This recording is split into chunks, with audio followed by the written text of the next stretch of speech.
It was one of those crisp, early spring mornings when the sunlight feels almost too bright, bouncing sharply off the glass facades of downtown buildings. Main Street was already awake and bustling. Commuters hurried along the sidewalks, clutching coffee cups and tote bags, weaving around one another like dancers in a fast-paced routine. The faint honk of impatient drivers echoed between the high rises, and the scent of roasted beans drifted from a corner cafe. Among the moving tide of people was an older black man. His hair was streaked with gray, cropped close to his head, and a few days' worth of stubble shadowed his jaw. His clothes were worn but clean, a heavy brown jacket, its cuffs fraying, and faded jeans that had seen better days. A small, weathered backpack hung from one shoulder, its straps pulling at the seams. He moved slowly, not in the rushed cadence of the crowd. Every few steps, his hand went to his chest, pressing lightly as though something wasn't sitting right inside. No one seemed to notice at first. People were late for work, heads bent over phones, earbuds blocking out the world. At the bus stop outside a newsstand, the man's pace faltered. He reached for the metal pole of the shelter, steadying himself. His breathing was shallow, his lips tightening with each inhale. Then, without warning, his knees buckled. The sound was subtle, a dull thump of knees hitting pavement. But it caught the attention of a young woman waiting for the bus. She gasped and dropped her coffee, the cardboard cup splitting and sending brown liquid across the concrete. "Sir? Sir!" she called, kneeling beside him. His eyes were half open, unfocused. A small crowd began to form. A man in a business suit crouched down on the other side.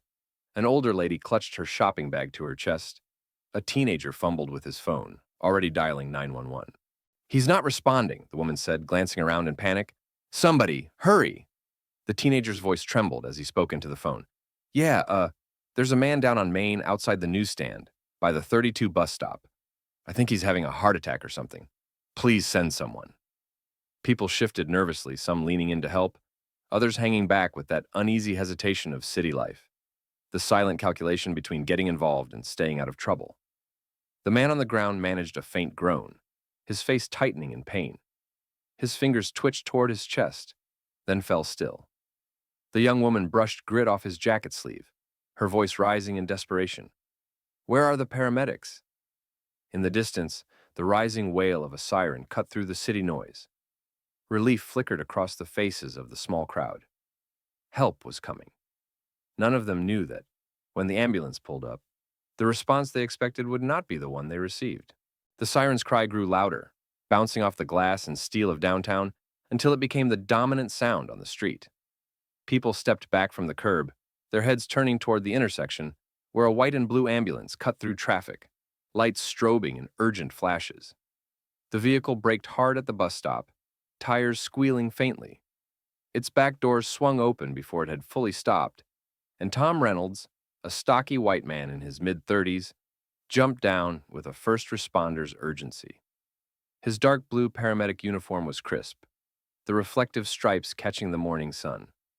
A medical bag swung from his hand, its zippers rattling as he strode forward. He'd been on the job for nearly a decade, long enough to have seen every kind of street call the city could throw at him. And that, perhaps, was the problem.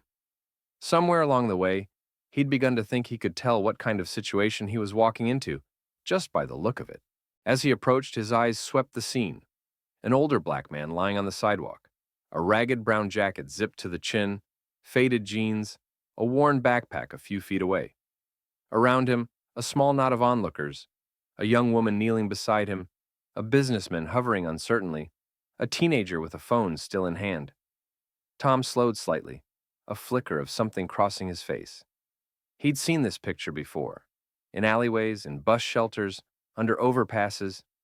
In his mind, it carried a narrative. Homeless, possibly intoxicated, maybe another frequent flyer who knew how to trigger a public fuss for a warm ride to the ER. He'd had his share of those calls, and they'd eroded his patience over the years. The young woman looked up sharply. "He just collapsed. He's barely breathing." Tom crouched beside the man but didn't immediately open his medical bag. Instead, he studied the man's face, the weathered skin, the stubble, the deep lines around his mouth. The smell of the street clung faintly to his clothes, though it was mingled with something else Tom didn't take the time to identify. "Sir, can you hear me?" Tom asked, his voice loud but not urgent. The man's eyelids fluttered weakly. Tom straightened, glancing briefly at his watch. He knew the protocol: assess airway, breathing, circulation, but something in his expression suggested hesitation. "What's his name?" he asked the crowd. No one answered. The young woman shook her head. "I don't know, he was just standing here and then—" She gestured helplessly at the man's still body. Tom let out a small sigh, the kind that suggested inconvenience. "Does he have any ID?" he asked, already scanning the ground for a wallet or phone. His eyes landed briefly on the worn backpack, but didn't reach for it. Behind him, the businessman frowned. "Shouldn't you be, you know, checking him?" "I'm checking," Tom said, his tone flat, but his hand still hadn't reached for his stethoscope or blood pressure cuff. Instead, he muttered almost under his breath, "Probably just another drunk sleeping it off." The words weren't meant for the crowd, but the young woman heard them. Her face tightened with disbelief. "Sleeping it off? He collapsed in front of me." Tom's jaw worked, as if weighing how much effort to invest, before the next call came in. Somewhere down the block, the city's morning rhythm continued uninterrupted. Taxis honking, crosswalk signals beeping, coffee cups clutched by people who barely noticed the drama unfolding. Tom was about to make a choice that would haunt him far beyond the end of the shift. The older man on the sidewalk gave a faint moan, his chest rising and falling in shallow, uneven breaths. The young woman beside him brushed his jacket sleeve urgently. "He's getting worse. Please do something." Tom Reynolds adjusted the strap of his medical bag but didn't kneel again. His gaze flicked toward the man's closed backpack, then back to the pale faces in the crowd. "Look," he said, his voice carrying an air of tired authority. "If he's still breathing, there's no immediate danger. Could be drugs, could be exhaustion. We've got units tied up with a multiple vehicle collision uptown right now." The businessman stepped forward, his brow furrowed. "That's not how this works. You can't just—" "I can," Tom cut in, his tone sharpening. "We have to prioritize. If he's homeless and passed out, it's not an urgent trauma. He probably just needs to rest." The words landed like a cold slap in the air between them. Several bystanders exchanged looks, confusion, disbelief, anger. From the back of the crowd, a voice spoke up, incredulous. "Rest? He's lying on the sidewalk." Tom shrugged one shoulder, glancing at his watch again. "If he can stand up, I can get him to a shelter intake. But I'm not burning time and resources if this is just—" His sentence trailed off into a dismissive gesture toward the man's prone body. The young woman's eyes widened. "Just what? Just because he looks like he's poor, you think his life isn't worth the trouble?" Tom felt the heat of the crowd's focus, but he stiffened instead of backing down. "Ma'am, I've been doing this job for 9 years. I can tell when something's not a real emergency." As if on cue, the man's head rolled weakly to one side, a pained gasp escaping his lips. His hand twitched toward his chest again. The teenager who had called 911 muttered under his breath, "Guess your 9 years didn't teach you much." Tom's eyes narrowed. "Watch your tone, kid." The tension thickened in the air. People weren't just staring at the collapsed man anymore. They were staring at Tom. The image of a uniformed paramedic refusing to help was burning into their minds. A woman took out her phone and began recording. "You're being filmed," the businessman warned quietly. Tom's jaw tightened, but instead of responding, he stepped back toward the ambulance. "If he's still here when I clear my next call, I'll check again," he said flatly, turning toward the driver's side. The young woman's voice cracked with disbelief. "You're just going to leave him?" Tom didn't answer. He opened the ambulance door, climbed inside, and pulled the seatbelt across his chest. The rumble of the engine drowned out the scattered protests from the sidewalk. As the ambulance pulled away, the man in the brown jacket lay motionless, surrounded by a growing circle of witnesses whose shock was quickly turning into outrage. They didn't know it yet, but this refusal would spark more than just a bystander's anger. It would trigger a chain of events reaching all the way to City Hall. The sound of the first ambulance's engine faded down Main Street, leaving behind a stunned silence that seemed to press in on the small crowd. The young woman who had stayed by the man's side looked down at him, her jaw tightening. His breathing was still ragged, his eyelids fluttering like he was fighting to stay conscious. She pulled out her phone again, her voice sharp as she spoke into the receiver. "Yes, this is an emergency. The paramedic who arrived just left without helping. We need another unit here immediately. The man is barely breathing. Several bystanders nodded in agreement, and one of them, the businessman, muttered, "I'll be making some calls about this." The man in the brown jacket stirred faintly, a whisper escaping his lips that no one could quite catch. His hand brushed against the concrete, fingers curling as if he were trying to grip the ground. Within minutes, the distant wail of another siren cut through the noise of the city. This time, the crowd leaned forward, hopeful. A second ambulance pulled up, its red and white paint catching the mid-morning sun. The side door slid open and Angela Ruiz, a Latina paramedic in her early 40s, with a reputation for precision and empathy, stepped out. Her boots hit the pavement in a brisk stride, medical kit already in hand. Without hesitation, she dropped to one knee beside the man. "Sir, can you hear me?" she asked, her voice steady but urgent. The young woman looked up at her. "He collapsed. He's barely breathing. The first guy who came just left." Angela's brows knit together for a fraction of a second, but she didn't let the comment derail her. "We'll talk about that later. Right now, let's take care of him." In one smooth motion, she slipped a blood pressure cuff around his arm, clipped a pulse oximeter to his finger, and began checking his vitals. Her movements were fast, practiced, but every touch was gentle. "BP's low," she murmured to her partner, who was already setting down an oxygen tank. "Get a mask on him."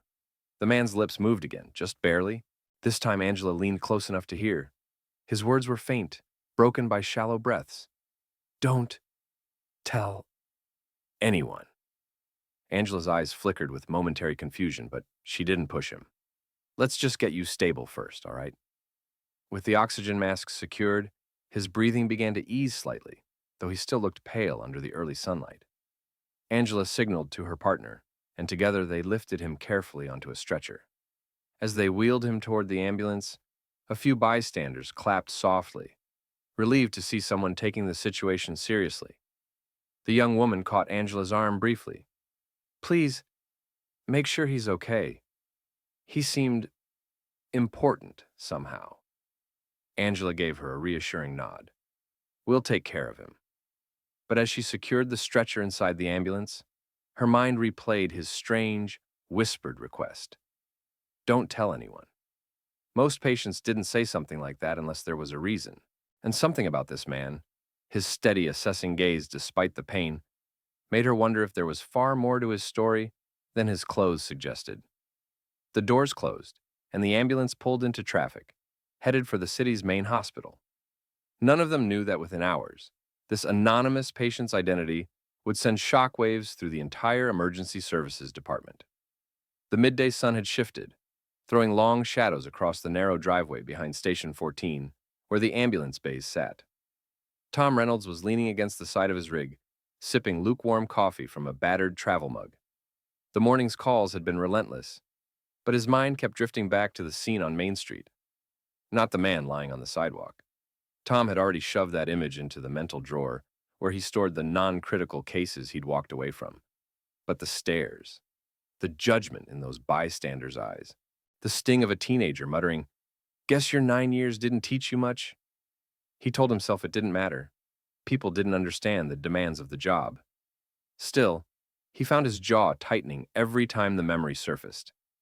His partner, Dave, was restocking supplies inside the ambulance when Tom's phone buzzed sharply in his jacket pocket. The caller ID read, "Dispatch HQ, priority." "Reynolds," he answered, his tone clipped.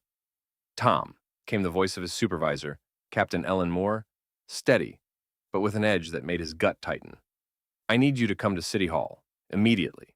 Tom frowned. "City Hall? Why? I'm on shift." "This takes priority over your shift," Moore said. "You're to report directly to Conference Room B on the 3rd floor. The mayor's office is expecting you." A beat of silence. Tom let out a small laugh, but there was no humor in it. "The mayor's office? Is this some kind of joke?" Her tone dropped lower. "I'm not joking, Tom. This is about the Main Street call this morning." Tom's free hand clenched around his mug. "That wasn't even—" "Stop," Moore said sharply. "I'm telling you right now, this is serious, and you need to be prepared. There are cameras involved." multiple angles. The mayor himself is going to address it. Tom's stomach churned, a faint prickling sensation crawling up the back of his neck. What's the mayor got to do with some guy on the sidewalk? Moore hesitated for half a second, then said, "You'll find out when you get here." And Reynolds, "Yeah? Wear your full uniform. No shortcuts. And for God's sake, think before you speak." The line went dead. Tom stood frozen for a moment, the city's noise blurring into the background. The mayor's office, cameras, Main Street. His brain ran through possible scenarios, none of them making sense. All he knew for certain was that he was being called into a room where everyone else would know something he didn't, and that never ended well. Inside the rig, Dave poked his head out. "Everything okay?" Tom forced a shrug, but his voice was flat. "We're going to City Hall." Dave raised an eyebrow. "For what?" Tom didn't answer. He just drained the last of his coffee, tossed the cup into the trash bin, and slid into the driver's seat. As he started the engine, his reflection in the side mirror caught his eye, jaw tight, eyes narrowing. Whatever was waiting for him at City Hall, it was bigger than he was ready for. City Hall's limestone facade loomed ahead, its tall, arched windows glinting in the early afternoon light. Tom Reynolds climbed the wide stone steps two at a time, his boots echoing faintly. His uniform shirt was freshly pressed, the silver EMT badge catching the sunlight, but he could feel the faint sheen of sweat at the back of his neck. Inside, the air was cooler, scented faintly of polished wood and floor wax.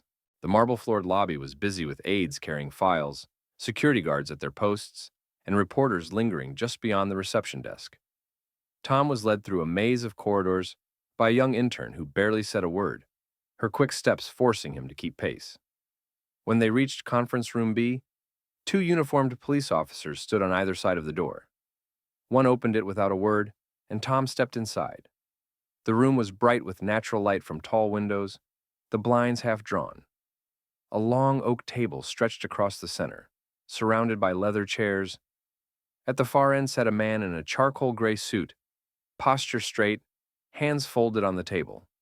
His hair was neatly cut, his shoes shined, but Tom recognized him instantly, and the realization hit like a gut punch. It was the man from Main Street.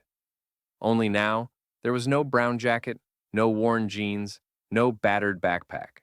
The homeless man looked every inch a leader, clean-shaven, confident, and watching Tom with a steady, assessing gaze. Cameras were set up along one wall, red lights glowing faintly, and several people in business attire sat with notepads poised. Captain Ellen Moore was there too, her arms crossed tightly, her expression unreadable. Tom blinked, trying to mask his confusion. What is this?" The suited man leaned forward slightly. "Mr. Reynolds, my name is James Porter. I am the mayor of this city." His voice was deep, measured, carrying the kind of authority that made the room seem quieter. Tom's mouth went dry. He had seen the mayor's face on campaign posters and evening news segments, but never in person. "You," he began, but the words tangled in his throat. "Yes," Mayor Porter continued evenly. "I was the man you encountered this morning on Main Street, the one you chose not to assist." The silence that followed was heavy, almost physical. Tom's pulse thudded in his ears. "This was part of an unannounced evaluation of our city's emergency response system," Porter went on, his tone still calm but sharper now. "I disguised myself to observe how first responders treat citizens who appear to be vulnerable, homeless, or otherwise marginalized. The purpose is simple: to ensure every life is given the same urgency and respect, regardless of appearance or perceived status." One of the aides slid a folder across the table toward Tom. Inside, he could see still images taken from multiple angles. His own figure in uniform, standing with arms crossed, the mayor lying on the sidewalk. In another frame, Tom was looking at his watch. The timestamps were printed in bold. "Your response," Porter said, "was recorded by at least 3 witnesses and by our own undercover team. I think you know what those recordings will show." Tom felt his throat tighten. "I didn't know. That's the point," the mayor cut in, his voice hardening for the first time. "You didn't know who I was, and you acted based on an assumption that could have cost a life." Tom's hands flexed at his sides, his mind scrambling for a defense, but none came. Every justification sounded hollow, even before it reached his lips. Mayor Porter's gaze stayed locked on him, unblinking. The uniform you wear is a promise to this city. Today, you broke it. The cameras stayed trained on Tom, catching every twitch of his jaw, every flicker in his eyes. And for the first time in years, the seasoned paramedic felt truly, irreversibly exposed. The sound of cameras clicking filled the conference room, a staccato rhythm that made Tom Reynolds' chest feel tight. The mayor's aides had arranged the space so that the long oak table was now just a backdrop. Mayor James Porter stood at a small podium facing a line of local news reporters, their microphones bristling toward him like the quills of a porcupine. Tom stood off to one side, his uniform immaculate but his posture rigid, arms clasped behind his back. His badge caught the glare from the overhead lights, but it felt heavier than it ever had before. Mayor Porter adjusted the microphone. The room went still. "This morning," he began, his deep voice resonating with controlled authority, "I participated in an unannounced evaluation of our city's emergency services. I disguised myself as a vulnerable resident in need of urgent medical care to assess how our responders treat those who may appear homeless, poor, or socially marginalized." The reporters leaned forward, pens poised. "While I am proud to say that one of our paramedics responded with professionalism and compassion," the mayor continued, "I must also acknowledge a grave failure by another member of our emergency medical staff." All eyes shifted briefly toward Tom, and though no one spoke his name, the attention was suffocating. Porter's voice stayed steady, but there was a steel edge beneath it. "When I collapsed on Main Street this morning in visible distress, the first paramedic on scene chose not to provide care. Instead, he made assumptions about my worthiness for medical attention, based solely on my appearance and perceived social status. Let me be clear, such behavior is unacceptable. Every life in this city matters equally. No exceptions." A murmur ran through the press corps. A camera's red light glowed steadily, broadcasting the moment live to television viewers across the city. "I have instructed the Department of Emergency Services to review all training protocols," Porter went on. "We will implement additional bias and ethics training immediately, and I expect measurable improvements. Furthermore, disciplinary action will be taken against those who fail to uphold their duty." Tom's face was a mask, but inside, his thoughts raced, replaying the scene in cruel clarity. The man on the sidewalk, the impatient glance at his watch, the offhand comment about just another drunk. He could hear his own voice in his head now sounding small, defensive, and hollow. The mayor stepped back from the podium slightly. "To our residents," he said, "I give you my word that no one in this city will be left behind in a moment of crisis because of prejudice, assumption, or indifference. This uniform is a promise, and I intend to see that promise kept." With that, he turned away from the microphones. The flashbulbs continued to pop, but the sound seemed to fade for Tom, replaced by the slow, heavy thud of his heartbeat in his ears. As the mayor exited the room, he passed close enough for Tom to smell the faint trace of his cologne. Clean, understated, nothing like the scent of the man lying on the sidewalk hours earlier. Without looking at him, Porter said quietly, just for Tom to hear, "Remember this, Reynolds? You didn't fail the mayor today. You failed the citizen I was pretending to be." Then he was gone. Tom remained rooted to the spot, his mind churning. Disciplinary hearings were inevitable. His reputation, among colleagues and now the public, was fractured, maybe beyond repair. But the worst wound was internal. The knowledge that, in the most public and irreversible way possible, he had proven himself exactly the kind of medic he'd always sworn he wasn't.